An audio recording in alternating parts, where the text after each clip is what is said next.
Hi, my name's Paul. Hi, Paul. And I'm a golf coach in Essex. Hey, woo, Essex, woo. And Paul, you were sat where the guys are sitting now about 6 months ago, back in March. Yeah. So why did you come to one of these seminars? What was going on in your business at the time, and what did you need help with?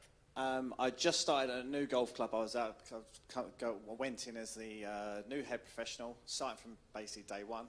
Had been coaching for a number of years before, but my career, my job had always been very volatile. It's very seasonal, so obviously you do okay in the summer. In the winter it goes sort of a bit pear-shaped because no one wants to play golf in the winter. And I just got to the point I'd had enough, and I was like, actually there must be a way of me being able to control my career, control my earnings, control what I want to do rather than being dictated to. So then come to the free workshop. Sounded really interesting, so just wanted to have a bit more, and I felt, you know, it was worth a punt to start with. Yeah. I thought, in worst case, I'm not knowing, be the same, but I might learn a couple of new things. But yeah, it was awesome. Yeah. So basically your income was going like that, dependent on the weather and if anyone fancied you playing golf. Yeah, Whose income goes like this currently? Yeah. Okay, Paul had exactly the same. So you made a decision to join one of our coaching programs, the golf coaching program, after the 3-day seminar. What was scary about that, and did you have any reservations? Because it was a big leap of faith to take. Yeah, definitely. I mean, the 3 days, I'd come out of there sort of bouncing out of the 3 days. Like, I went back to the golf club and they were like, yeah, we've only met you for a couple of months, but you're going to have to really rein it in now because you're bouncing off the walls. And I had all these like million ideas and thinking, actually, maybe I can do some of the stuff I actually want to do rather than just going day to day and almost having the people pay as you go type of thing. I wanted to get rid of that. So yeah, just again, it was one of those things where I thought I've always invested in myself sort of education-wise. I've always sort of gone off and done that course and that course and that course and thought the only way I could be recognised as good by having certain qualifications. To build my confidence up would be like doing the next qualification and the next qualification. But I'd never actually invested in my business, in my career, in my life.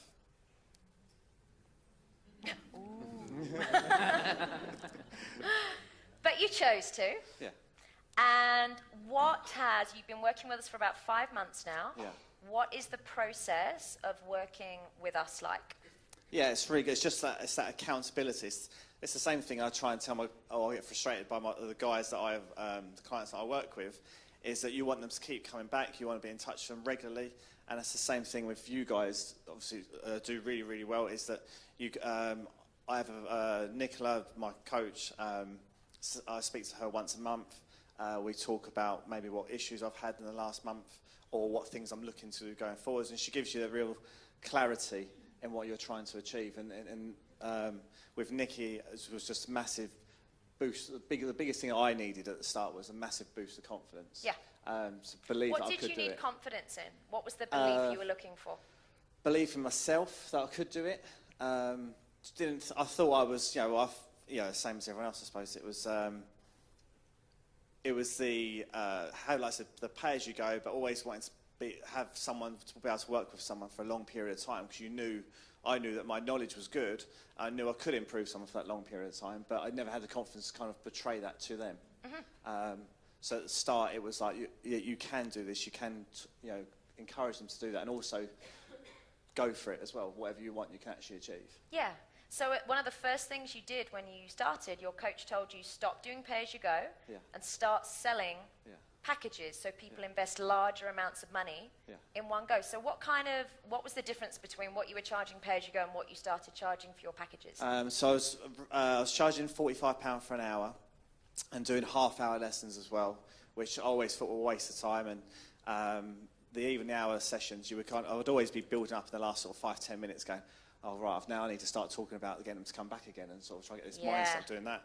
And then the panic starts coming in and go, oh, yeah, I should try and get them to some sort of package. But golf packages were very much like 6 lessons for the price of 5, and the incentives, the saving of the 40 quid, which I knew was wrong, but didn't know what to change.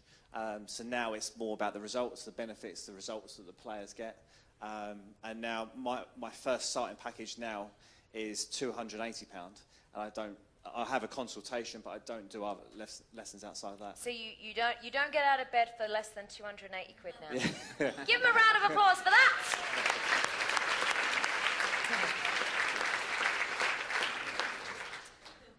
You've got obviously access to your coach, but one of the massive advantages is you are obviously connected with all these wonderful people. What's it like? What's the support like on the programs? What's the support of the other people on the same programs like? Yeah, it's brilliant. I mean, like the 3 days here, you're in that. This is like same even now. It's like I go through my day to day, get my jobs done.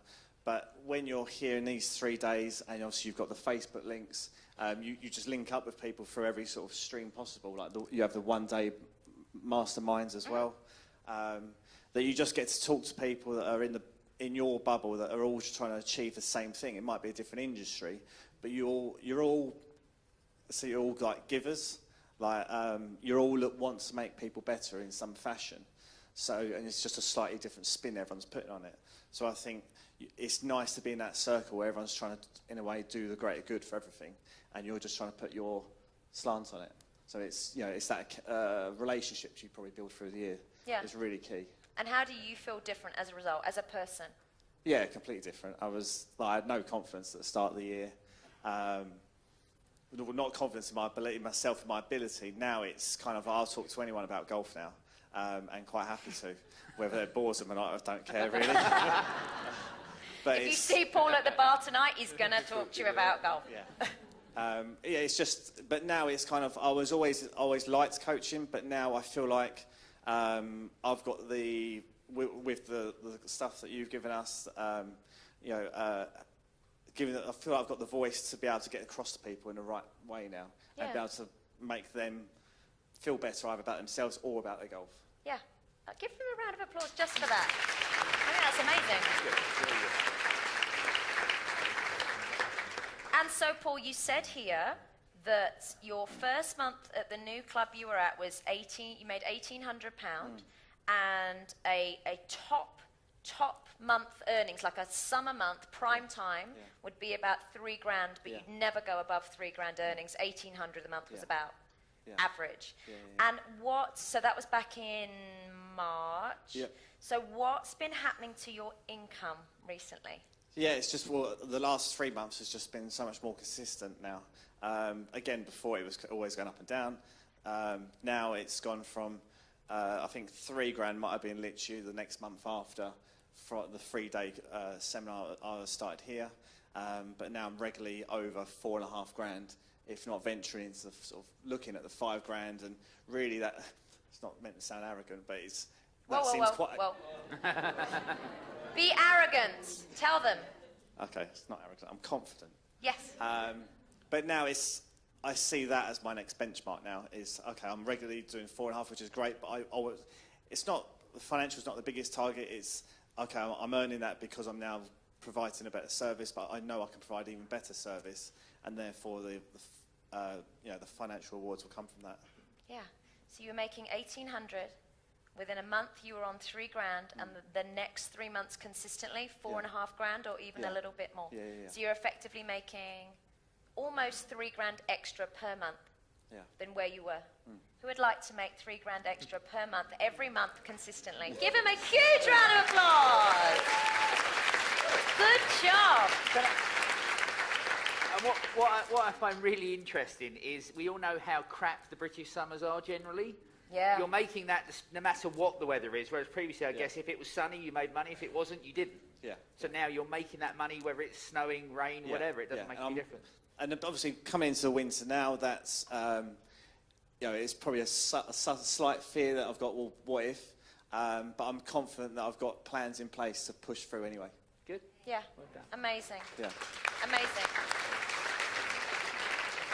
Who got just a little bit inspired by hearing that? Yeah.